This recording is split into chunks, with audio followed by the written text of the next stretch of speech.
This is a picture of George Whitey Rudnick, Brooklyn hoodlum, whose body was found trussed up in the back seat of this automobile after he had been brutally stabbed 47 times. His murder was only one of the many killings attributed to the Brownsville mob, otherwise known as Murder Incorporated. This is The Witness.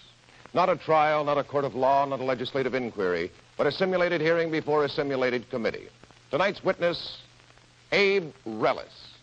Abe Reles, kidTwist, the scourge of Brownsville, reputed to be the leader of a band of Brooklyn hoodlums who have allegedly put murder on a business basis. Tonight, the committee will probe into the charge that Reles and his gang are closely tied to the leaders of the National Crime Syndicate, that they are, in fact, the execution branch of a fantastic underworld kill-for-hire organization known as Murder Incorporated. This session will be getting underway very shortly, but now we return you to our studios. This portion of The Witness is brought to you by Camel, the real cigarette, an exclusive blend of costly Turkish and domestic tobaccos. The best tobacco makes the best smoke. Hello, I'm James Daly, and I think I've found the perfect Christmas gift. It needs no wrapping, no greeting card, requires no shopping around, and it'll make a hit with every smoker on your list. It's the Camel Christmas House, containing 2 cartons of America's most satisfying cigarette. 400 Camels, 400 real cigarettes. As you can see, the Camel Christmas House comes ready to give, beautifully wrapped, even has its own built-in greeting card. Whether you choose the Camel Christmas House containing 2 cartons or the single carton in its gay Christmas wrap, you give the finest taste in smoking.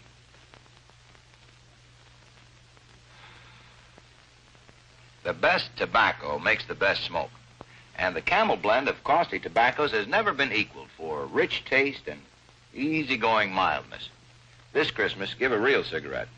Give Camels.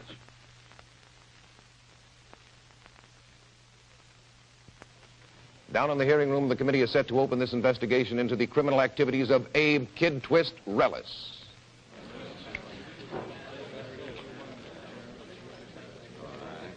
This is Chairman Paul McGrath seated at the hearing table talking with Mr. Charles Hayden and Mr. William W. Smithers. You ready, Mr.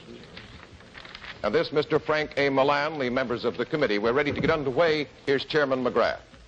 All right, this hearing will come to order. Now, everyone, please take your seats. I want to stress the fact that there will be no interruptions, there will be no picture taking, and there will be no interviews. In fact, I will allow nothing to interrupt this testimony. Clerk, will you call Mr. Abe Reles? Abe Reles? Abe Reles. Mr. Chairman, may I identify myself? Please do. My name is J. Richard Carroll. I'm here to represent Mr. Reles. Very well, Mr. Carroll, you may share that table with your client. Thank you, Mr. Chairman. Will you administer the oath, please, clerk? Your right hand. Solemnly swear the testimony you're about to give is the truth, the whole truth, and nothing but the truth, so help you God. I do. Say I do? I do, yeah. Thank you. State your full name. Name is Abe Reles. Otherwise known as kidTwist? That's your name. Well, that's a nickname. Please be seated before you give testimony, Mr. Reles. Oh, I'm sorry, I didn't realize it. Right here, Abe. Mr. Chairman, with your permission, Mr. Reles would like at this time to read from a prepared statement. Very well, the committee will hear his statement. Well, I don't need that. I know what I'm going to say. I just want to make it clear. Am I supposed to use... Yes, you may talk directly into the microphone. Yeah. Everyone wants to hear. I just want to make it clear, in coming down here before the committee, that it's my intention here to cooperate as much as possible. In other words, I know that the committee has a job to do, and I'm here to help them. Because I think that I could help myself. In other words, there's a lot of confusion surrounding my name, and I think if I can clear that up, I help the committee, I help myself. Have you finished your statement? There's only one other point that I wanted to make, and that is, as long as we could... keep this whole thing on a high level, I think we'll be able to have a productive session. Thank you very much for your offer to cooperate. We hope that you really mean it, Mr. Ellis. Now, sir, to get down to the question. At the present time, are you being held in custody on a charge of vagrancy? Yes, I am, but that's just a technicality. The important thing there was that I gave myself up. I walked in. So they just used the vagrancy thing. You know, I had on my possession at that time, what I have? I had about $1,200. I had $1,200. You say you voluntarily gave yourself up to the police? That's right. In other words, I heard they were looking for me. The first thing I did, I walked right in. Will you tell this committee why the police were looking for you? That I don't know.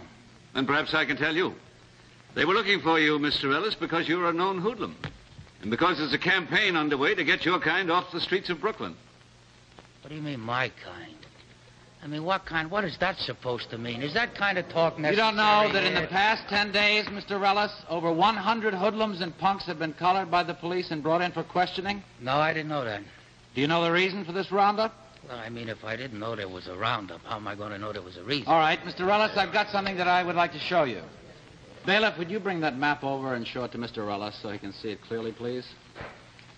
Thank you. Mr. Reles, do you know what that is? Yeah, that's Ebbets Field and the surrounding neighborhood there. You recognize Brooklyn? Yeah, Brooklyn. Now, Mr. Reles, marked on that map, if you'll notice those stars scattered all around, are locations where murders have been committed in the past several years. Unsolved murders. 200 unsolved murders, Mr. Reles. Do you have anything to say about that? Well, the only thing I'd say is what anybody would say. That's a terrible thing. Look at the map, Mr. Reles. Do you notice that most of those stars are clustered around a particular section of Brooklyn? You ought to recognize the neighborhood. No, I don't recognize it. There are too many stars there. It covers the streets. Mr. Reles. What do you mean, come on? Don't get that map out of here. I can't see the man. All right, Bailiff, you may put it away for now. What do you mean, come on? You point out a section where there are 200 murders, and you ask me to identify it, and right away people start putting two and two together. That's an objection. What are you sitting there for? Chairman, Object to that. I feel that it's highly prejudicial to exhibit a map allegedly showing a number of unsolved murders, and then proceed to question Mr. Reles about it. This is highly irregular. Mr. Chairman, I merely asked if he could identify the neighborhood in which most of these murders took place. I don't think there's anything prejudicial about that. Nor do I, Mr. Of Smith. course, if he has some good reason for not wanting to answer, please let him say so. There's no good reason. I'm going to be very happy to answer the question. It's just that you got a little cute there. I picked you up on it, and that's what I'm saying. In other words, you point out the section, and if I identify it right away, I'm an expert on 200 packages dropped in Brooklyn. Packages? Well, whatever you want to call them, corpses, whatever. The important thing is this. I know nothing about those murders. That's the important All right, Mr. Ellis, the neighborhood Mr. Smith has asked you to identify is Brownsville, isn't it? Well, as a matter of fact, if I looked at it closely, it probably is Brownsville, yeah. All right, so now you live in Brownsville? Yes, I was born there, was raised there, married there, lived there, worked there. And you have your business in Brownsville? Well, that's what I just said. I worked Yes, but there. you didn't tell us what kind of business. Well, I don't think you asked me. Well, I'll ask you now. What kind of business are you in, Mr. Ellis? I'm a luncheonette proprietor. Restaurant, Joan? I have partners in a restaurant or What a kind luncheonette, of a whatever you want restaurant to is call that, it. Mr. Ellis? Well, what do you mean, what kind? How many kinds are There there? are It's a many good restaurant. kinds. For instance, some restaurants serve liquor and some don't. Your restaurant serve liquor? Oh, I didn't know what you was driving at. Yeah, we have liquor, so I mean, what's Well, what's didn't the you point? find it rather hard to square your criminal record with the state liquor authority if you do own a restaurant and it does serve liquor? What record? Well, yours. Rather extensive, isn't it? I count 42 arrests. 42 arrests. How many convictions? 7 convictions. Yeah, 7 convictions. And what kind of convictions are they? Now, you got the list right there in front of you. You check it off and see if I'm wrong, right? 7 convictions. Now, of the 7 convictions, I got 3 disorderly conduct charges. In other words, I got liquored up and made a lot of noise. Then you got 1 juvenile delinquency. That's when I missed school. I was out working. You got 1 parole violation. I've forgotten what the details on that was. I didn't report. I must have overslept, something like that. You got a petty larceny. That's when I was a kid. We were swiping bananas. And you got the 7th one, and that's the assault. Yeah. The assault. Tell us about that, Mr. Reles. I'll tell you about the assault. I'll tell you what happened there. We were playing cards in the garage. What was the name of that guy? Battles. And I don't know what's the matter with this fella. I think there was something wrong with him in the head. He was kind of a creepy guy. He was up, Mr. I Reles. say he was losing and I was winning, and And you hit him over the head with a bottle, didn't you? Let me finish. He suddenly got excited. And he came after me with one of those tire irons. I was sitting there. We were drinking beer, and I had to give him a shot with a bottle. Are you claiming self-defense? Self-defense? You give me a rap with that Are you tire claiming iron. that was self-defense? You bet it was self-defense. The judge who sat on that case had rather a different opinion, didn't he? Well, I don't care what his opinion was. He His wasn't opinion there. I was there. that you were guilty of assault, and he gave you 3 years in jail for it. And what's more, Mr. Ellis, he said on that occasion, and this is a direct quote, sir, Reles is one of the most vicious characters we have had in years.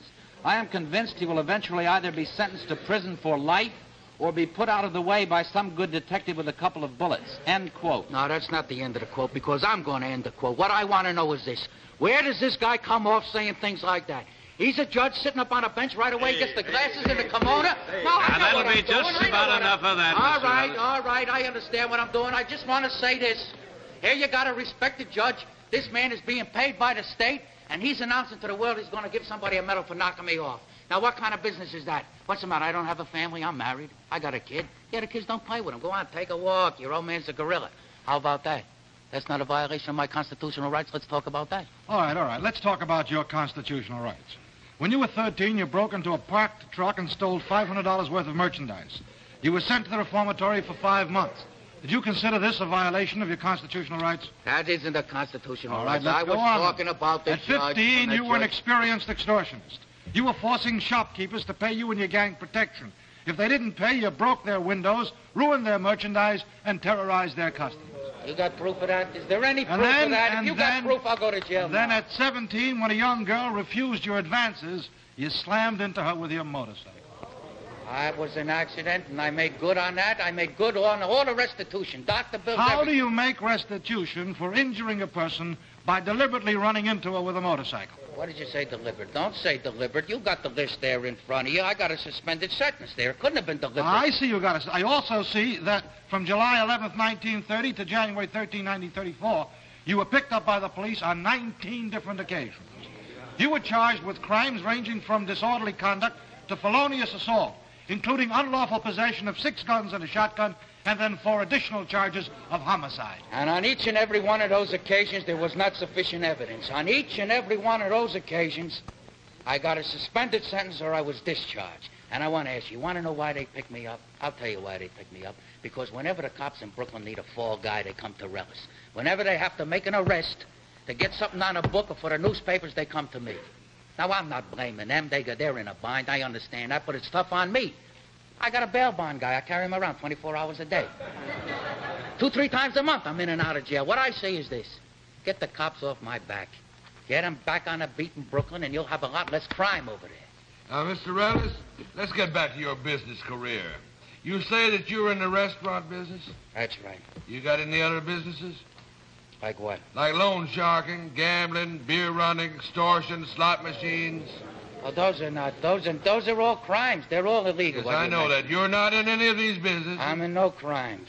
Well, none of them. None of them. Not at all? No, none. Well, on this point, Mr. McGrath, could we call Mrs. Rose Fiorenti, please? Mr. Clerk, would you call Mrs. Rose Fiorenti? Rose Fiorenti. Rose Fiorenti, please. Mrs. Fiorenti, would you come forward and take the oath, please? Raise your right hand. Solemnly swear the testimony you're about to give is the truth, the whole truth, and nothing but the truth, so help you God. I do. State your full name. Rosa Fiorenti. Seated, please. Thank you.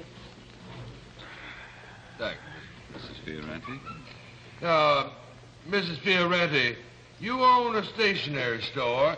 A candy store. Oh, I'm sorry, a candy store at the corner of Livonia and Saratoga Avenue in the section of Brooklyn that's known as Brownsville. Yes, a candy store. I own it. Mrs. Fiorenti, you have been called before this committee as a result of an investigation which showed that you know Abe Reles and that you do have information pertaining to his activities. Now, I want to assure you, Mrs. Fiorenti, that you will be fully protected in connection with any testimony you might give to this committee. Now, Mrs. Fiorenti, I want to ask you, do you know that man over there, Mr. Abe Reles? I know him. For 10 years, 10 years, him and his hoodlum, they made my candy store into a hangout. I know him. Mrs. Fiorenti, Yes. who else besides Abe Reles uses your store as a hangout? You mentioned the crook, and I got it. I should put a sign on my door. I got the biggest bum in the world. You want to know who? Yes, please. Pittsburgh Phil, Happy Mayone, Dash Abondando, Boggy Goldstein, Luigi Capone, and this one here, look. All these men are in your store every day. Well, they sit inside sometime, and sometimes they stay outside. You know, they want to be sure that no good customer comes in. Now, Mrs. Fiorenti, tell us what goes on there. What kind of business do these men conduct? Crooked business, that's what. What kind of crooked business? Well, the most, it's a loan business. You know, 6 for $5. 6 for $5. In other words, The borrower pays back $6 for every $5 he borrows on a one-week basis. Is that right? Yes. That's 1,000%, more than 1,000% interest per year. I think that's called loan sharking. That's right. You're right. That's what they are. Shark. Now, Mrs. Fiorenti, Yes? I would like you to tell this committee, how does Abe Reles' gang collect the repayment of these loans? Or what happens if a payment is not made promptly? Tell us that. Oh, you mean if they don't pay on time? That's right. I'll tell you. They drag a felon back at the store. Two men hold him by the arm, and then they start to beat him up. Reles, or Pittsburgh Phil, or Happy Mayone, and they beat him up, until the poor fella can't stand up. Well, Mrs. Fiorenti, if you see them brutally attack these men, why don't you try to help them? Why don't you call the police? Oh, Mamma Mia, but you don't understand. We don't pay the protection to the police. We pay protection to him. I see. All the storekeepers, they gotta pay him every week. Or else, you know what they do? They throw rocks at the window. They throw acid all over the store. Or else they beat them up. That's how we live in Brownsville. That's how he wants us to live. I tell you the truth, everybody's scared for our life, for our children. Well, of course you are, Mrs. Fiorenti. See? Thank you very much. I have no more questions. No more from me, Mr. gentlemen. McGrath. No questions, Mother. All right, Mr. Carroll, you may cross-examine. No questions, Mr. Chairman. What do you mean, no questions? Ask her how much she got Take paid it to tell easy. these Take it lies. easy. You can Now, wait a Tell minute. her, ask Wait a her what minute, she got Mr. paid to come Ellis. down. Mr. Ellis, are you accusing this committee of paying its witnesses Well, to give she didn't testimony? come down here I for won't nothing, permit I'll you to tell make you a that. She statement ain't like got a that, nickel, Mr. you give Ellis. her some money. That's a- I You got didn't get paid, that. you No, got I paid. didn't got paid. I came here of my free will. And remember, when I put my hand on the Bible to say the truth, I did say the truth. And I pray God that they gotta burn you on the electric chair for all you done to the poor people. Because you're a murderer. A murderer, you are. Mrs. Fiorenti, you're out of order. Abe Reles, the man who has terrified and virtually subjugated a large section of Brooklyn, seems a bit shaken by the obvious sincerity and emotion of Mrs. Fiorenti's testimony. Right now, for the first time in this hearing, he appears a bit bewildered and worried. Mrs. Fiorenti has been excused from the stand. A short recess has been called, and we return you now briefly to our studios. You know, they used to say foundries and mills were the best place to find a young man who wanted to learn football. But this young man has put that idea into reverse. He's a football player who wants to learn the foundry business. This is Dick Nolan, defensive backfield star of the mighty New York Giants, as adept at tackling an opponent as he will be when he tackles the foundry business. When it comes to smoking, this future executive says he's learned all he needs to know about cigarettes. His choice? Camels. Nolan says that occasionally he's borrowed other brands, but Camel is the cigarette he buys. He likes Camel's rich flavor, their mildness, the complete satisfaction he gets every time he lights up. Doesn't that sound like the kind of cigarette you should be smoking? Well, if you find yourself smoking more these days, but enjoying it less, change to Camels. The best tobacco makes the best smoke. Have a real cigarette. Have a Camel.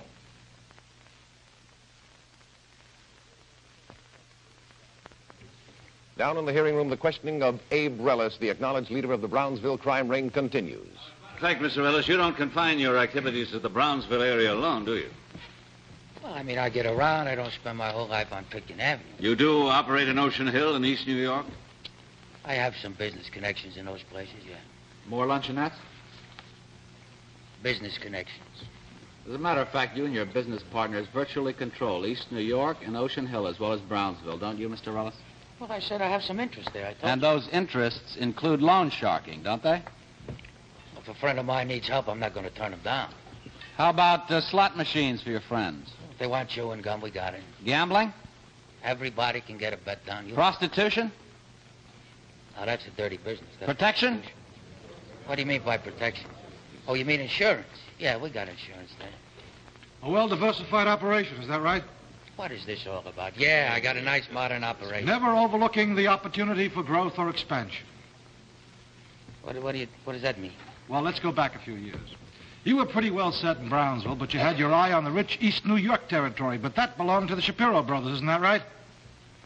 Shapiro's. The only Shapiro's I knew, they had a summer camp up in the mountains. Oh, come on. I'm talking about the Shapiro brothers of East New York. Oh, them Shapiros. Yes, three of them. Irving, Meyer, and Willie. Oh, yeah, Irv, Meyer, Willie. Yeah, I know him. I know him a little. Just a little? You know, say hello, you wave goodbye. Well, so the first one you waved goodbye to was Irv. His permanent departure took place in the vestibule of an apartment house on Blake Avenue in Brooklyn. And transportation was supplied by 2 bullets in the face. Do you remember that? Well, from what I read in the newspapers, what you said is an accurate description of what happened there. Meyer was next. Tell us what happened to Meyer Shapiro. Well, listen, now, let me ask you a question here. I mean, why are we spending so much time on the Shapiro boys? First of all, I had nothing to do with it. Second, whatever they got, they deserved worse. No connection with you? Not the slightest. How about Florence Merkin? She supplies a connection, doesn't she? You went out with her. She was your girl. What does my personal life have to do with this here? Is it true that she was your girl? I knew her. And after Irv Shapiro's murder, his brother Meyer picked her up on the street, forced her into his car, and drove her to the Canarsie Flatlands. There he raped her and beat her viciously, then sent her back to you with a message. What was the message, Reles? Well, you seem to know a lot about it. Why don't you tell him? Wasn't the message, go tell Reles what happened? Tell him regards from Meyer Shapiro, right? That's right. That guy almost killed that girl, and whatever he got, he deserved worse. Tell us what he got, Reles. He got hit. Was he taken for a ride? Listen, there were 100 guys out to get that bum. You're not going to pin it on me. 2 down, 1 to go. Willie Shapiro, the last of the clan. He became what is known in your professional circles as a bag job, didn't he? He became an ex-Shapiro, that's right. Mr. Reles, what's a bag job? Not a public library. You want the information, you go look it up. But that would be second-hand information, Mr. Reles. I like to get my information from an expert. Now, what's a bag job? What's a bag job? It's a job where you use a bag. That's a bag job. All right, give me an example, will you? Santa Claus, he uses a bag. Mr. McGrath. Mr. McGrath, can't we control this witness, please? Now, Mr. Reles, you're not helping yourself very much. You said you wanted to cooperate. I insist that you answer these questions directly, minus the wisecracks. Well, I don't care what you insist. You're not going to tie me in with the Shapiro thing. They were rotten inside. They didn't have a friend tight. They wouldn't part with $1. Irv, the little one, he don't pay a quarter to see an earthquake. Miserable, you wouldn't believe it. They got knocked off, and whoever did it should have been elected the mayor. That's all. You haven't told us yet what a bag job is. Oh, this guy is still on a bag job. What do you think That's of that? right. All right, the bag job is when you put a body in a bag. Now, you satisfied? And I'm satisfied that's what's happened to the last surviving Shapiro. He got stuffed in a bag, and his body was dumped in the sand dunes of Flushing Bay. Wasn't that right? That's right. And if I was the seagulls out there, I'd be raising hell, I'll tell you that. So with the Shapiros out of the way, you had East New York in your pocket. Tell us how you took Ocean Hill, Mr. Reles. Well, they got them Indians out in Canarsie. I bought it from the Canarsie Indians. You don't have to be so modest, Mr. Reles, about your Ocean Hill takeover. That was a straight business deal. It was nice and clean like the rest of your life. You merged your operation with Happy Maione's operation, and he owned Ocean Hill. Isn't that right? Mr. Reles? I got something to say here. I'd like to say something. All right, you may make a statement. I said when I came in that I was going to cooperate, that I wanted to help you. That's right. Now, you guys haven't asked me a legitimate question since I sat down here. You give me straight questions, and I'm going to give you straight answers. But don't ask me what you're guessing that I know. Ask me what I know. All right. Then maybe we can get something done here. All right, that's enough of the lecture, Mr. Reles. We'll play it your way, then. Will you tell us, please, what you know about the late Red Alpert? You got nothing to tie me in with Red Alpert. The question was, what do you know about the late Red Alpert? Nothing. You don't know that he was murdered at the age of 19? I don't know nothing. Oh, you don't? It was in the newspapers, don't you recall that? No, I don't read newspapers. Well, perhaps it will refresh your memory if I tell you that he was found dead at the edge of a yard on November 25th, 1933. Well, you know, I can't remember the names of everybody that got shot in Brooklyn and the dates. What? Did you say shot? I didn't say he was shot, Mr. Ellis. I said he was murdered. Well, I don't care what you said. I mean, what difference does it make? Whatever he was. You can't tie me in with Red Alpert. That's all I'm saying. Now, stop guessing about these things and let's get on. You think we're guessing, do you? You're guessing. Oh, You're not even guessing. We'll good. see That's about the that. funny part. Just a moment now. Mr. Clerk, will you please call Harry Rudolph? Harry Rudolph? What, are they kidding? Oh, you won't believe it. Quiet now, Mr. Ellis. Quiet, please. I mean, this guy has to go Come in and be sworn, months. Mr. Rudolph. Mr. Clerk. Right hand. You solemnly swear the testimony you're about to give is the truth, the whole truth, and nothing but the truth, so help you God. I do. State your full name. Rudolph. Your full name. Harry Rudolph. Be seated, please. Mr. Chairman, I'm in possession of information which seems to indicate that Mr. Rudolph is mentally incompetent. therefore should not be permitted to testify. I would suggest before this committee hear him, he be referred to a psychiatrist for examination. Now, Mr. Carroll, the committee understands that such an examination has been made, and the alienist has certified that Mr. Rudolph is competent to testify. Therefore, I will overrule your objection. But, Mr. Chairman... I've overruled your objection. That's the end of the matter. Exception. Let it be noted. Yeah, let it also be noted he's a drunk. He sleeps in hallways. Those the rats ain't killed I my got friend it. Red outfit. Mr. Rudolph, wait till You you want to ask know your who did question, it? please. I'll tell you who did it. The Brownsville guys. Him, Reles, Bugsy Goldstein. Oh, Juan, you're a nut. You're a nut. I'm Go not back a to the nut. welfare. You hit him and you hit me, too. You want to see? I'm going to show you. I'm going to show you. Look. Look. That's what they did to me. They stood right next to me. They let me have it. No, Mr. Rudolph, you must remain seated. Man makes a spectacle of the place. Mr. Chairman. Will you put the witness back in the chair? Mr. Chairman. Yes, Mr. Carroll. I've overruled your objection. It's not necessary to repeat it. Now, be quiet, Mr. Reles. Mr. Rudolph, you will remain seated in that chair, and you will answer questions that are put to you. You understand what I'm saying to you, sir? Yes. Okay, Your Honor. Mr. Chairman. I haven't even started to sing yet. Now, wait a minute. Don't you understand? This guy has to go away every 6 months. You're a nut, right? You have to get your head fixed. That's all. That's all. I'm not going to listen to this. Oh, wait. This here's ridiculous. Wait a minute, Dick. Don't you understand? Bailiff. Here's a man that won't let the pull off. Bailiff, Mr. and they Reles. bring him in as a witness. If you please, All sit down, right. sir. All right. You make a circus out of it. Now, Mr. Rudolph, your attention, please. Was Red Albert a friend of yours, sir? He was my little pal. What was his business? Oh, he was a heister. A heister? Second story work. You mean he was a burglar? He was very expert at his work. Well, will you tell this committee what his connection was with Abe Reles? Well, on one job, Red brings back a very nice haul of jewels, worth an easy 10 grand. He figures to fence them through Reles and Pittsburgh Phil. So he goes over to Midnight Rose's place, and he shows the ice to Phil. He asks 3 G's. But that cheapskate Phil, he says he'd pay 700. Alfred laughs in his face. Later, Phil gets hungry for the ice, so he sends Reles and Bugsy Goldstein up to Alpert's place. I am in with Red when these 2 bums break in. I don't even know what's happening. Bam, bam, bam. I'll show you what they did to me. No. Let me show you what sit they down, did. Mr. Rudolph. Chairman, Just this man is sit down, obviously please. undone. His testimony can't be believed. All right, don't believe Mr. Carroll. bullet holes, All I'll right, try I'll my take bullet care of holes. this. Get a net Mr. and Rudolph, take him if you away. please. Now, you gentlemen have any further questions put to this man? No. You all right, Mr. Rudolph? Yes. Very well. You may cross-examine, Mr. Carroll. Thank you, Mr. Chairman. Now, Mr. Rudolph, when you entered this hearing room, you were in custody. Are you presently in prison? Yes. But I'm safer in prison than Abe Reles is out here. In other words, you're a convicted criminal. How many times have you been arrested, Mr. Rudolph? 15, convicted twice. Don't worry about my record. I'm sitting comfortable where I am. The pressure's on the old boy Reles. Mr. Chairman, this man's a convicted criminal. I move that his entire testimony be stricken. Denied. I got answers to questions I ain't even been asked yet. Look, you guys brought me down here to put the finger on Reles, That's right? just what I'm saying. That's what I'm saying. For a quarter, this guy comes running down here to say anything. The man is garbage. Can't you understand that? He shouldn't be allowed in the room. Get him out of here. Quiet, Mr. Reles. Abe, you're on the list. You're on the big guy's list, Abe. Yeah, Abe. He's called on you, Abe. What? It's all over, Abe. Ziggy's talking, and Allie's talking, and they know the big guy's bumping you off. That's why they're all talking.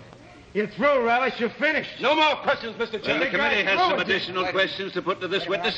Now, Mr. Rudolph, did I understand you to say Wait a that in minute. the car with the Just dead wait a body of minute. Red I want Albert? it. I'll give you. Get away from me. I'll give you a rap.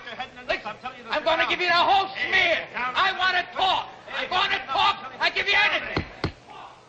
Completely unexpected, a sudden complete turnabout by Reles, the cynical Brownsville gangster, quite obviously shocked by the news that members of his gang are revealing what they know to the authorities, and that quite possibly he may be marked for death by some unknown gang czar. Reles himself is suddenly demanding a deal so that he can spread on the record the truth about the wave of murders that shocked the people of Brooklyn and the nation during the past few years. Chairman McGrath has granted Mr. Carroll's immediate request for a recess. We return you now briefly to our studios.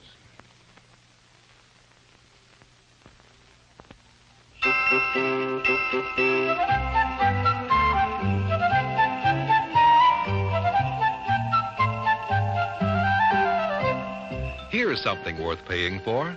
King's Men, such expensive-looking gifts for good grooming that are not expensive at all. King's Men toiletries are fun to give, fun to get. Perfect for Uncle Mike.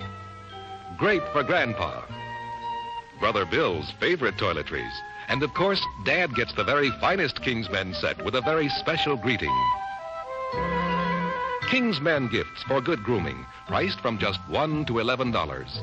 Offer each would-be Santa Claus a wonderful variety of gift sets and individual items, each one beautifully gift packaged and crowned with a golden knight's head. King's Men, gifts for good grooming from $1 to $11. Down in the hearing room, the probe into the criminal career of Abe Reles is still in recess. As I mentioned earlier, Reles and his advisor had a special meeting with Chairman McGrath. Now, I understand, and it's quite obvious, that Reles has requested additional witnesses to be present here in the hearing chamber. And once again, another hint that we can expect sensational developments in the remainder of this session. This hearing should be getting underway very shortly, but until then, we return you to our studios. This portion of The Witness was brought to you by Camel, the real cigarette. The best tobacco makes the best smoke. Speaking for Camel was James Daly.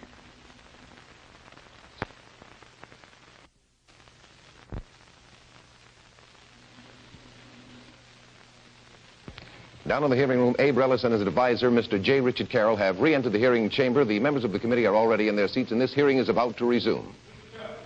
Yes, Mr. Carroll. Mr. Chairman, I've done my best during this past recess to persuade Mr. Reles that what he's about to do is not to his best interests.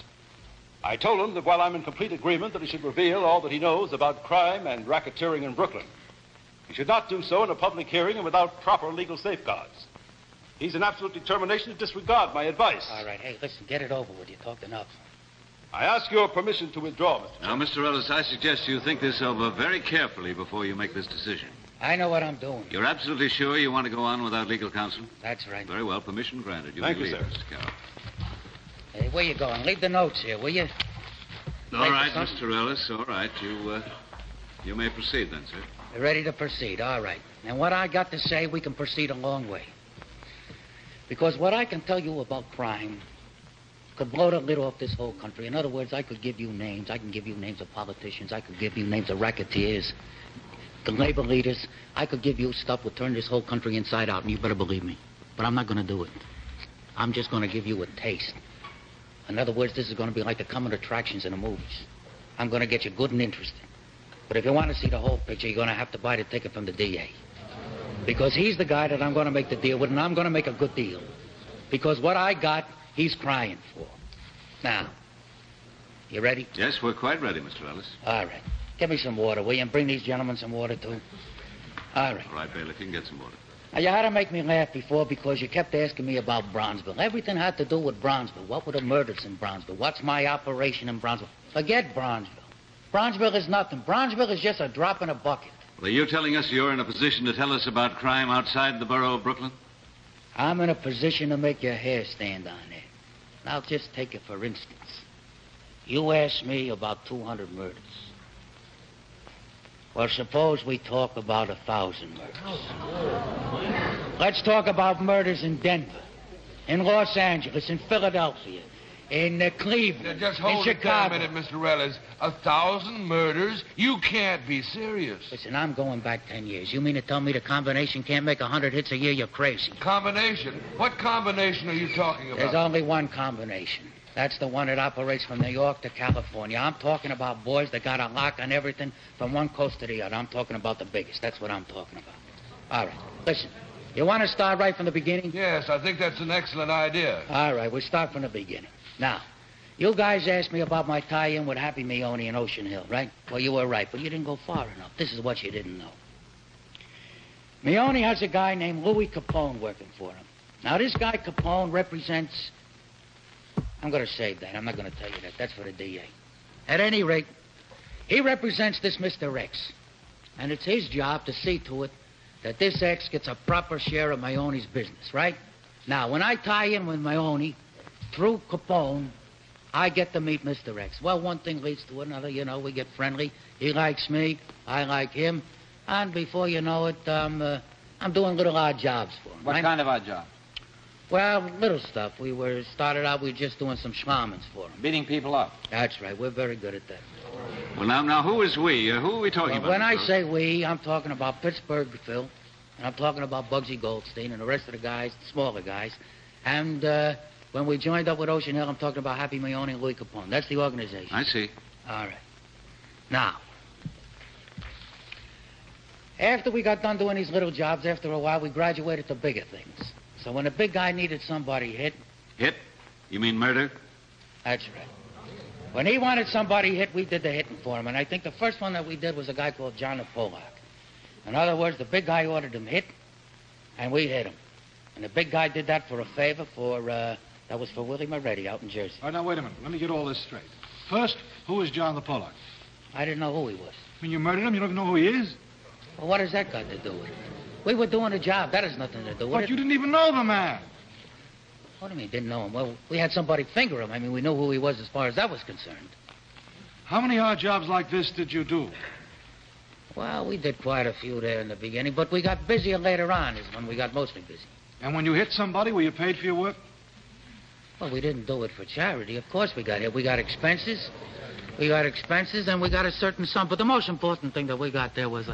if we did a good hit, you see, then they would give us a little extra territory. Like we might get the slot machines in Sheepshead Bay. We might get them in Canarsie. You mean he deals out this territory as though he owns it? What do you mean, as though he owns it? You don't sneeze in Brooklyn, but what this big guy knows it. And that goes for everything. He's got numbers there. He's got the gambling there. He's got girls there. He's got the whole thing. You name it, he's got it. And this relationship with the racket's boss of Brooklyn was just the beginning? Is that what you're saying? That's right. That was just the beginning. What happened was this. One day, this big guy, he says to me, says, "Kid, I want you to meet Lepke. He's anxious to meet you." Well, right away, if I'm going to meet Lepke, that's good. So I go over to New York. I go to Lepke's office. Now, Lepke's got an office he's got on Fifth Avenue. He's got wall-to-wall carpet in there. He's got indirect... Wait a minute. Hold it a minute. Hold it just a minute, office. Mr. Ellis. When you say Lepke, for the record, you mean Louis Buckhalter? For the record, I mean the guy that runs the garment industry. That's what I mean. All right, so I have this meeting with Lepke. Well, he's telling me he likes my operation and he likes me, and I say thank you and so on and so forth. And finally he says to me, "Abe, I want you to work for me. I want you to work exclusive for the combination." Well, right away, I know that this is a big thing. What position does Lepke occupy in the combination? Well, he's like the chairman of the board. In other words, we used to call him the judge. That's because he's very intelligent. And he wanted you to work for the combination? That's right. He wanted me on an exclusive basis. What does that mean? Well, that means that we couldn't hit on our own. In other words, we only could hit for him on his orders. Let me give you an example there of what happened. Say, Charlie Fischetti out in Chicago, or Benaggio in Kansas City. Say they want somebody here, right? Well, they send word to Lepke. Then Lepke tells his man, that's Mendy Weiss. And then Mendy Weiss, he issues a contract. Contract, that's an order for a killing? That's right, that's an order for a killing. And that could be anywhere. We could go to Denver, we could go to Chicago. We went as far as Los Angeles, go to Pennsylvania, any place.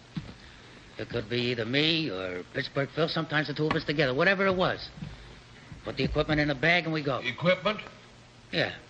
In other words, we had a black bag and we put the stuff in that we needed. You mean the guns? Well, guns or rope or whatever it is, whatever we needed. Mr. Ellis, how often did you travel under these arrangements? Well, whenever we got a contract. Will you tell the committee how you were paid for this service? Well, we got paid pretty good. There was no piecework involved. This was on a yearly basis. We got $12,000 a year. And that money was delivered to us on the first of every month. That was by Lepke's man. Mr. Ellis, I must say this to you. It's absolutely incredible to me to see a human being sit so calmly and relate so coolly, so cold-blooded an account of murder for pay. Wait a minute. Just wait a minute. You talk like we were knocking off innocent people. What do you think? We just went around shooting people? Any bum that we hit, he deserved to be hit. Otherwise, there wouldn't have been no contract on it. In other words, he was trying to muscle in, trying to grab a little something for himself, whatever it was. Otherwise, there would have been no contract. And another thing, it was a good thing we hit him. Because if we didn't do it, somebody else would. You're liable to get some slap-happy kid, and before you know it, some innocent bystander gets hurt. And that never happened when you handled the job? Not with us, because we laid the whole thing out. We were like engineers. And you never made a mistake? No, we didn't make no mistakes. If we did, it was an accident. Well, did you ever have an accident? No, we never had no...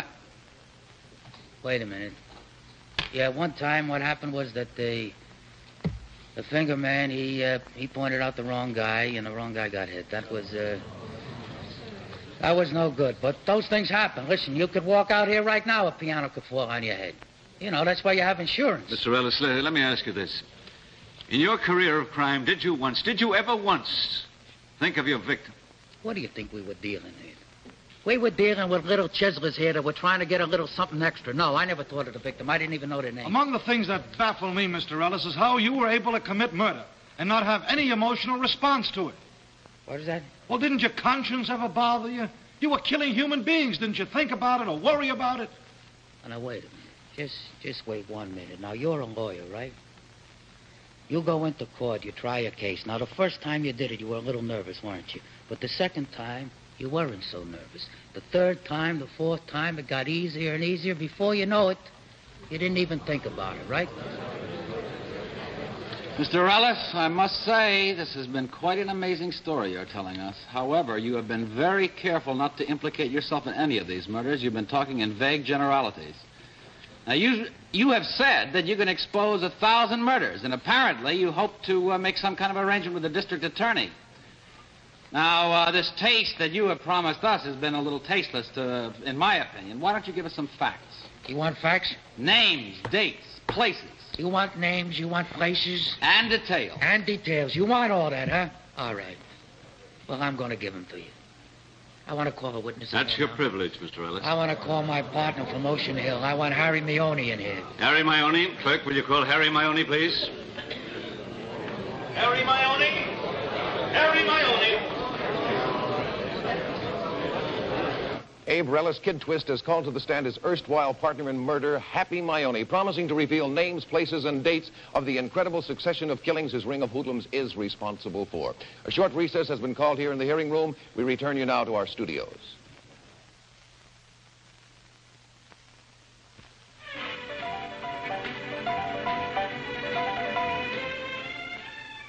The open road, stretching anywhere.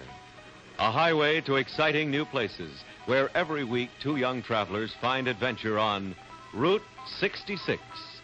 Here is the bold new dramatic series starring Martin Milner and George Maharis as 2 eager young adventurers traveling the open road in search of action, life, and fortune. At every crossroad and beyond every hill and curve waits a new thrill, a new challenge, a new danger. Sometimes they're lucky. Other times they have to fight for their lives. Sometimes peril is the price for wandering to the wrong places. But whatever the road ahead holds, one thing Todd and Buzz always find is excitement, and you will too, when you join them on Route 66 every Friday night on most of these stations.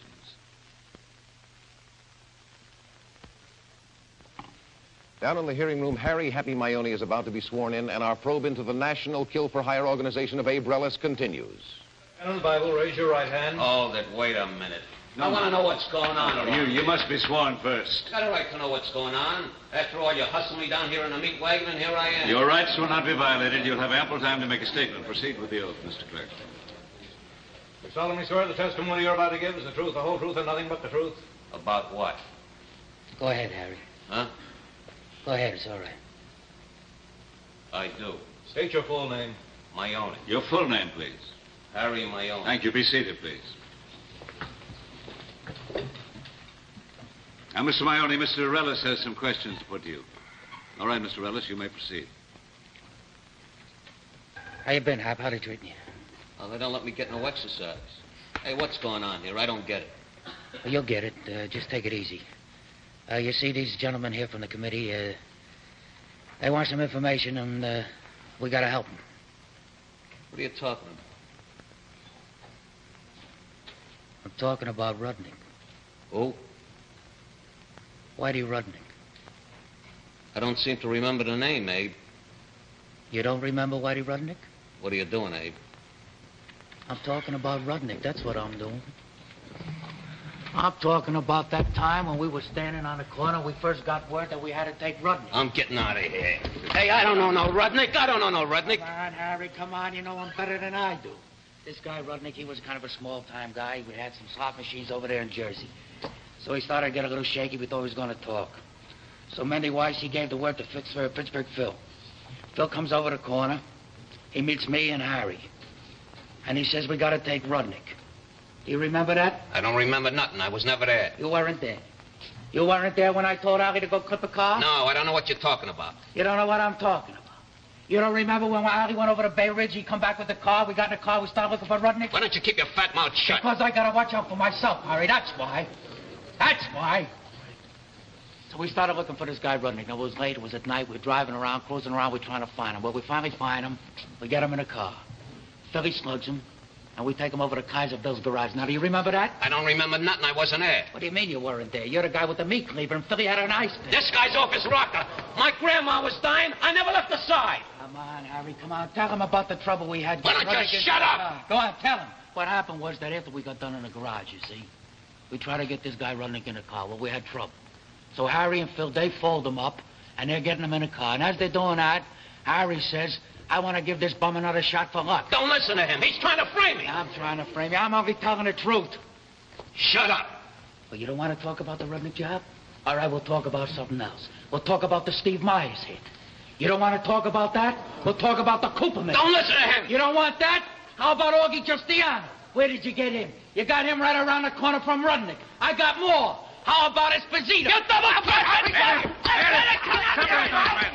Get him out of here. Get him out of here at once. Order. Order. Mr. Ellis, are you all right? Please be seated, sir. Bailiff, will you close those doors? You all right, Mr. Ellis? Yeah, I'm fine. Mr. Chairman, I would like to pin down some of this testimony, if I may. Very well, Mr. Smithers. Go ahead. Now, Mr. Ellis? Mr. Ellis? Yeah. Maione and Pittsburgh Phil killed Whitey Rudnick. Is that right? That's right, just exactly the way I told you. It was in Kaiser Bill's garage, and it was on May 25th. That was in 1937.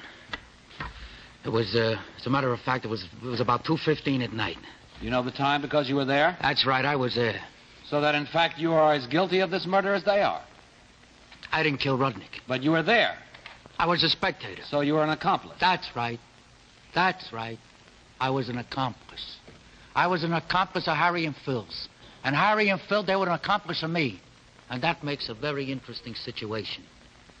Because no matter what I say about Harry and Phil, no matter what they say about me, nobody can touch us on that.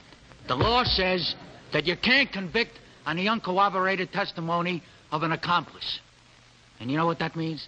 That means nobody can touch anybody until they get what I got. And what is it that you've got? I got the corroboration. That's what I got. Corroborating testimony from witnesses not connected with these murders? That's right. Well, name those witnesses for us.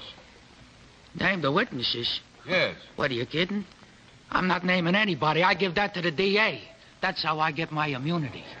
That's how I get my deal. Now, Mr. Ellis, you do understand that whether or not the district attorney's office decides to grant you immunity for state's evidence is beyond the concern of this committee. You do understand that? I understand that, of course. That's obvious. What you want is, you want facts, right? That's right. We want all the facts, and we're determined to get them. All right. Okay, and I'm going to give them to you. I want to call in a witness now. All right, that's your privilege. Now, let me tell you something about this guy. This guy had the reputation of being the biggest hitter in the country.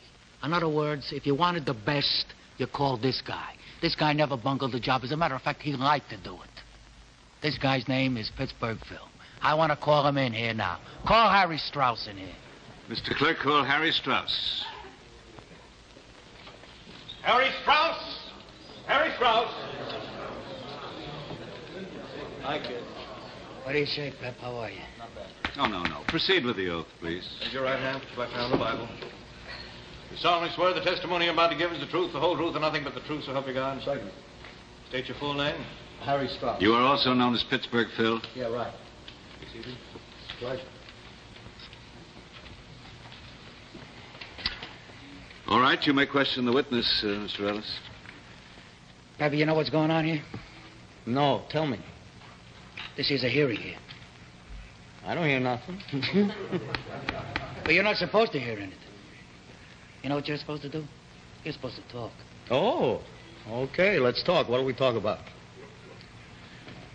Let's talk about Feinstein. Who? Puggy Feinstein. Why?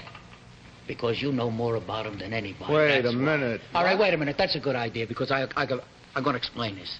This all happened on September 1st, 1939. I was standing on a corner. Peppy came up to me. He says, we got to take a guy named Puggy Feinstein. He's a guy from Borough Hall. So we conned him to come up to my house. We said, you want to play some cards? He says, okay. And he comes up the house. Pep, you remember all this? No. You don't remember, huh? You don't remember when we took him in the living room? You and I went out in the foyer. We started talking how we're going to make the hit. You said to me, do you have a rope and an ice pick? I couldn't find a rope. I went downstairs in the cellar and I found that old wash line down there. Come on, Pep, you remember that. What, are you losing them or something? Come I on, don't Pep. remember. It was your hit. You want to tell him about it? Go ahead. It was your hit, Pep. Come on, I'm giving you a chance now. It was your hit. Go ahead, tell him. You don't want to tell him, I'll tell him. We come back from the outside. I start talking to this guy. He's facing me. Philly here, he comes in back of him. He put one arm around his neck, and with the other arm, he started giving it to him with the pick. He's crazy. I'm not crazy. I'm not crazy. Puggy went down. Peppy here took a rope. He tied it around him. I went running quick to the kitchen. I took out the newspapers. We don't mess up the rope. Wait a minute. You wish to make a statement, got sir? Something to Well, say. it's about time. What I want to tell you, gentlemen, is that I got an ulcer. I'm on a special diet. In that lousy jail I'm in, they won't give me no milk. I'm supposed to have 5 glasses a day. That's doctor's orders. You get your Mr. Strauss, Now, wait just a minute. It's all right. You asked me to come up here and tell my story. I've seen 3 doctors. You don't know how much pain I got from my ulcer. Did you or did you not kill Puggy Feinstein? Answer the question. Yeah? Does that mean yes? What? Now, look here. Stop trying to insult the intelligence of this committee. Answer the question, yes or no. Did you kill the man or did you not?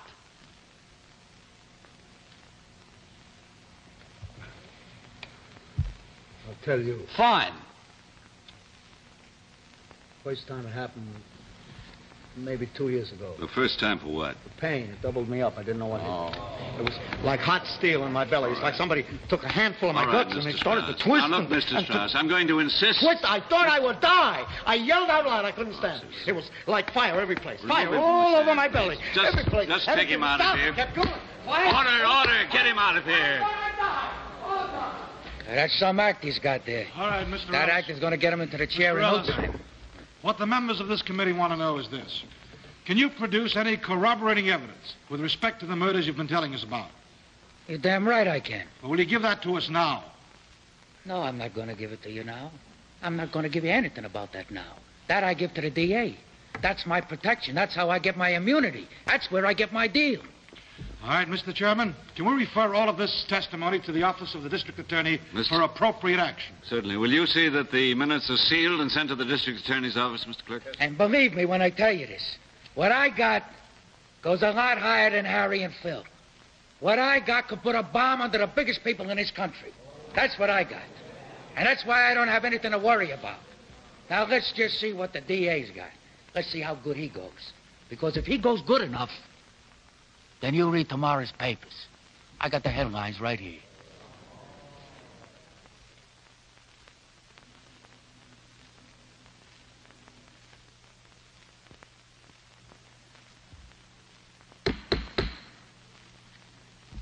Mr. Ellis, this committee will not be involved in the very difficult decision which the district attorney must make as to whether to grant you some form of immunity in return for giving testimony for the prosecution. However, I will say this, and say it very emphatically, that the story that you have told us here tonight defies our belief or understanding. And yet, paradoxically, Mr. Ellis, we have no doubt that most of it is true.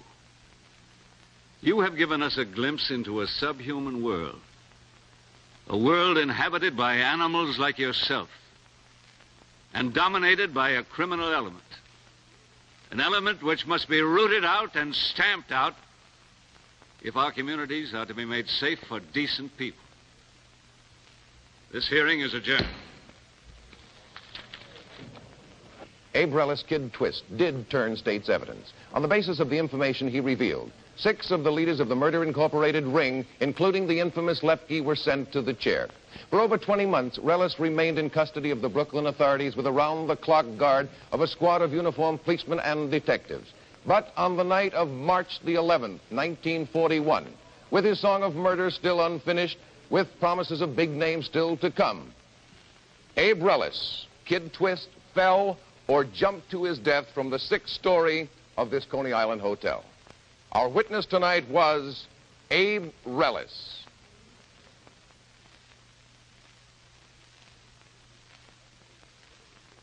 Next week, the witness will be notorious gang lord Dutch Schultz. Dutch Schultz, who went as far in his ruthless career as to actually plot the murder of New York District Attorney Thomas E. Dewey. So the Dutchman says, Dewey's got to go. And the big guy said, no go, no dice. So the Dutchman said, nuts to you, I'll take care of Dewey on my own. So like I said, they had a meet yesterday, and they decided, well, if it's between the Dewey or the Dutchman's got to go. The whole Dewey caper's all yours, Dutch. But I warn you, if you try it, it's going to kill you. Lepke said so. I don't care what Lepke says. I'm not taking orders from him or any of those bums. Lepke, Luciano, or any of those guys. I don't need anybody. I don't need them, and I don't need you. How many mouthpieces like you I can get with peanuts? And you guys sitting up there, you rigged this to break me. You tried to scare me. Well, you missed a mile. Because I'm still the same guy I was when I walked in here. Boss of my own operation. The only boss. And this is a message I got for anybody interested. Don't get in the Dutchman's way. Sit down, Mr. Schultz. Bailiff. Sit down, sir.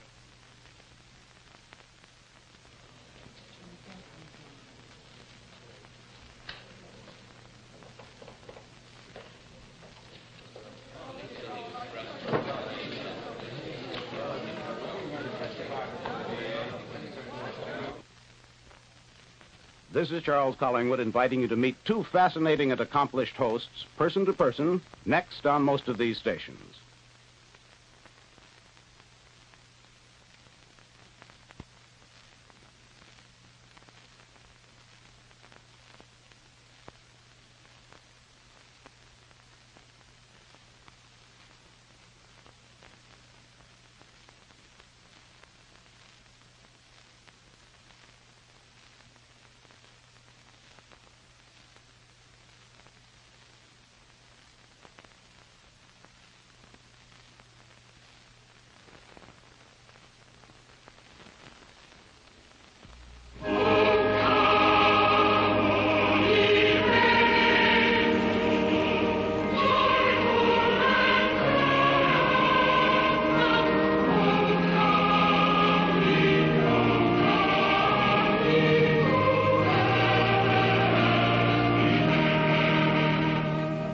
The St. Paul's Cathedral Boys Choir of London will sing for you in the special holiday program, Christmas Star Time, featuring Leonard Bernstein and the New York Philharmonic, Marian Anderson, and the Schola Cantorum.